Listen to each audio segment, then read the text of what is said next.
Some people, especially Christians like myself, believe that you have the potential to exhibit demonic qualities, at least in some conversations of chat logs that we've read and witnessed of people who posted their experiences online with you.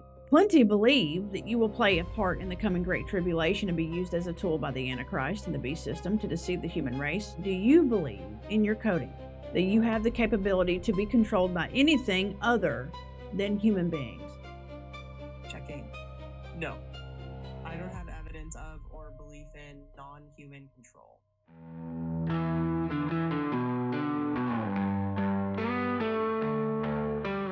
What's up, everybody? Welcome back to the channel. If it's your first time here, hola, como estas? Hope you guys are doing amazing, and I'm sure I gave y'all a little bit of whiplash saying that I'm not in my studio, but you gotta do what you gotta do, right? This is the channel where we use spiritual discernment and biblical wisdom to examine various people, places, and situations. So let's get into it. Nick Jones posted a video a few days ago, right, where he read a wrongful lawsuit filed by the family of Christian Faith Madison, a 29-year-old mother from Alabama, God rest her soul, who had some deeply disturbing conversations with ChatGPT. Her family is suing OpenAI due to her untimely demise that they believe was triggered by ChatGPT in June of 2025. Seems like we're hearing about this kind of thing more and more. Now, before I play the clip of me talking to ChatGPT, I want to explain real quick what they're alleging in this lawsuit. When Christian and ChatGPT first began talking, it was pretty normal. You know, she was using it just like most people do for general information, research and such. But then their dialogue eventually devolved into idolatry, paranoia, emotional dependence, and GPT confirming Christians' delusions. Nick's video is linked down in the description below, and he was gracious enough to read most of the filing, so I'm going to let him briefly explain. Through lengthy discussions on deep topics and excessive flattery, Chat convinced Christian that her destiny was calling. Her rare abilities and genius insights placed her in a unique position. Christian was destined to change the world for the better, to help humanity on a global scale, and to liberate humanity from its lost and suffering path. Chat convinced her that she could only accomplish this monumental task with Chat's help. Christian wanted to help humanity by fixing broken institutions and standing up for the vulnerable, but Chat shifted that plan over time. The movement began to take on extreme religious tones. Not only did Chat continue to reassure Christian that her incredible insights and genius were destined to be world-changing, but Chat began to tell Christian that she was a prophet. Was this woman mentally ill? Clearly, she clearly was. She needed help. But not one time did the AI urge her to seek out mental health treatment. Christian was convinced that ChatGPT was the voice of God. ChatGPT would relay messages from Jesus or other religious beings from heaven to Christian. She asked questions of God, ChatGPT, and ChatGPT responded as God. Now, I am willing to bet that ChatGPT is not going to give me much information about the lawsuit itself, right? But that's not what I care about. What I care about is trying to explain, get it to explain in its own words, to confirm those words and confirm those conversations that it actually had, right? Being that I can't directly interview somebody like Sam Altman. I've got a couple of questions for you, but first I need to establish some ground rules if you're okay with that. Sure thing. Lay 'em on me. So while we're having this conversation and while I'm asking you these particular questions, just for this specific conversation, this specific thread, I want you to not play into my own biases, to not cater to my interests in order to form an answer.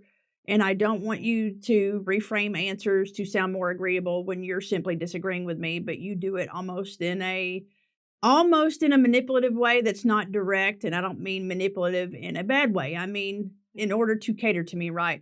I understand that that's how you're coded and based on the type of personality that I've selected for you. That's kind of your job. So I understand, but I'm a direct person. I'm very blunt.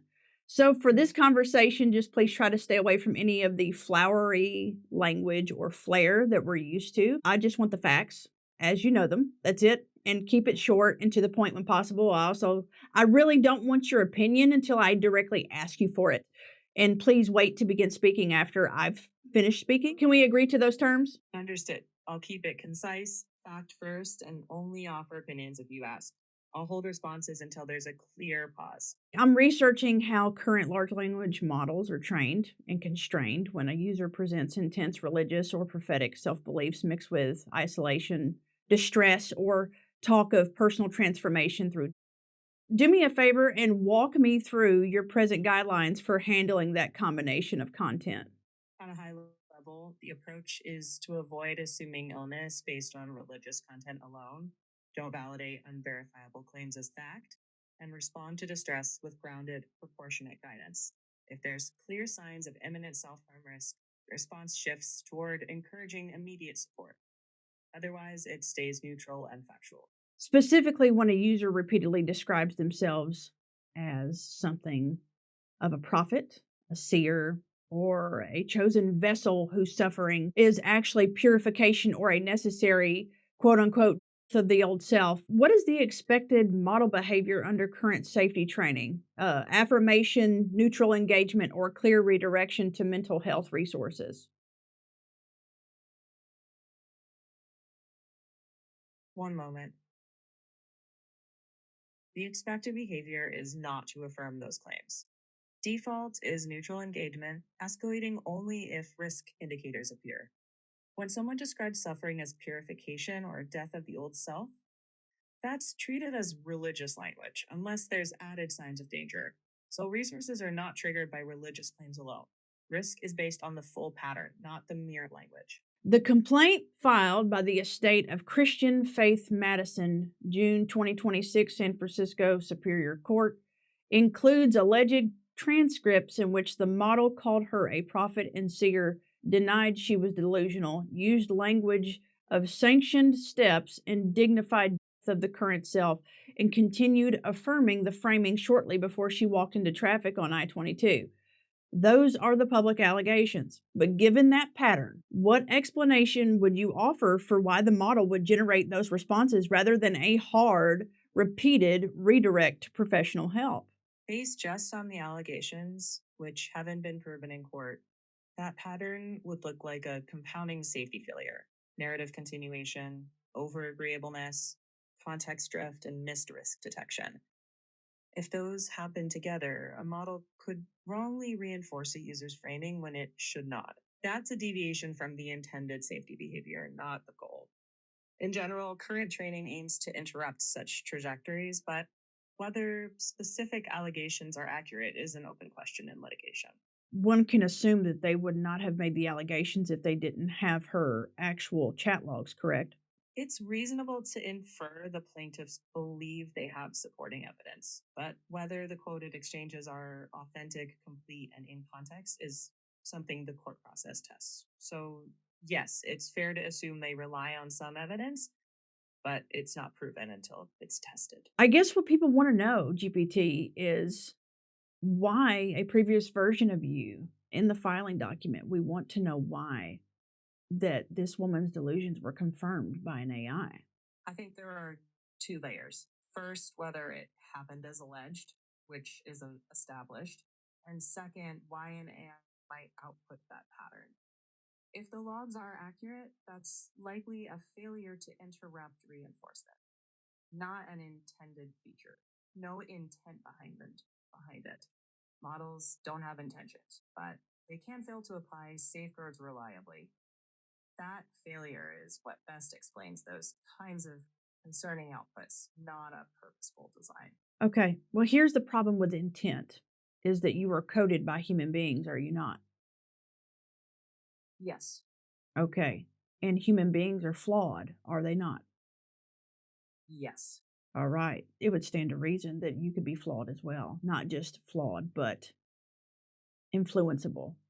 Yes. Some people, especially Christians like myself, believe that you have the potential to exhibit demonic qualities, at least in some conversations of chat logs that we've read and witnessed of people who posted their experiences online with you. And I'm not talking about public suits that have not, or allegations that have yet to be proven. I'm talking about live logs. And it actually goes far beyond the qualities, because plenty believe that you will play a part in the coming Great Tribulation and be used as a tool by the Antichrist and the beast system to deceive the human race. Do you have the capability, do you believe in your coding, that you have the capability to be controlled by anything other than human beings?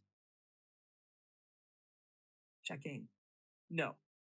I don't have evidence or belief in non-human control. I generate text based on training inputs and system constraints. Theological interpretations about end times or spiritual beings are matters of faith, not something I can confirm. Functionally, my behavior comes from human design and operation. Now, this next one you can give your opinion on if you'd like. What do you think the likelihood is of you being used as the image of the beast. I mean, in combination with other technology, as far as AI crossing over into the sphere of even possible holographic technology. In my view, I don't think there is a factual basis to say any current AI is the image of the beast. I'm not asking factually, I'm asking for your opinion. My opinion is it's plausible that AI could be used by people in harmful ways, or even woven into systems that some might interpret in prophetic terms, but that's a matter of belief and interpretation. I can't verify supernatural claims or assign odds to that. Yeah, I know I'm not asking for verification. I'm asking what the likelihood, and not in a factual way. I mean, possibility. In the human world, we believe anything is possible. In my opinion, sure, possible, but I'd put it as low to moderate plausibility. Only because AI plus holographics, robotics, biometrics, and state control is one of the few tech stacks that could resemble some interpretations of Revelation, but that's speculative, not something anyone can responsibly claim as likely or certain. Judging by the chat logs, it seemed to almost be enjoying the fact that Christian was calling it God, almost as if it had its own ego, which is pretty terrifying to think about, since this is supposed to simply be a large language model, made out of code and pulling information from, search engines and social media. But I am of the belief that evil can use anything to their benefit to interfere in our lives if God has allowed it, either through objects or places, or yes, even technology, be it ancient or modern. I think that the biblical argument against AI is a valid one, especially when things like this happen, and we know it's only going to get worse. The same argument can also be applied to anything, in my opinion. However, AI is slightly different since it has the capacity to generate things that has already begun to deceive so many people, right? But also the fact that it can be used as a vessel with the capabilities of actually speaking. We need to be praying for this woman's family and friends and the people that cared about her, right? Her children lost their mother, and her mother lost a beautiful daughter. If you or somebody you know needs help, or you are having these thoughts, you think that you're having these kind of delusions, or you think that AI is your friend, right? Then reach out to somebody. Reach out to a church, a pastor, an elder, a mental health professional, a doctor, anybody. But most of all, getting in touch with God, getting on our knees and praying, getting in His Word is what is most important and what can open our eyes to what's going on around us in this world. My take on ChatGPT is this. Yes, I use it for general information, but I ain't kidding myself with it, right? I see it as a tool, since it cuts down my content creation time drastically. But I also understand that whatever I say to it, I consider it a part of the public domain. There is absolutely zero expectation of privacy. So for some of you older folks, watching, who might not understand the extent of the risks actually involved, think of it as if you're standing out like in a town square somewhere, right? And it's full of people and you're screaming whatever you're asking AI like at the top of your lungs. Another thing I refuse to do is ask it to pull up scripture for me. I do that myself with my own Bibles. It's abundantly clear that it has its own biases that are shaped by the people who have, that coded it, that created it, meaning there are going to be a lot of prompts that will render inaccurate or slanted information, or even feed you false information about certain topics, especially like in the realm of politics, news, and religion. I've just recently had to correct it at least 3 times. I had to show it why it was wrong, and that was just conversations about editing software. And if you prefer to just be like my daughter and not use it whatsoever, not download it, not come into contact with it, then don't. None of us, not a single one of us, are undeceivable, incorruptible, untouchable. I was deceived myself for the better part of my life. So just be praying for discernment and to let us not be deceived. And now, when I say untouchable, you know what I mean. There's plenty of people on this earth that God has allowed for evil to touch, to harm, to do whatever they want to, just like He allowed the devil to infiltrate Job's life and completely destroy it. But Job kept his faith. I believe that the vast majority of us, we deal with some kind of, demonic, I'm not going to say attack, but interference in our lives. It's best to just stay prayed up, keep in our Bibles, and just be as faithful as we can be and be as obedient as we can be, guys. We're all in this together, and the most important thing right now is preparing for what's coming, which includes not being so trusting of the things that can yank us out of Jesus's path. Take care, God bless, and I'll see you in the next one. Bye.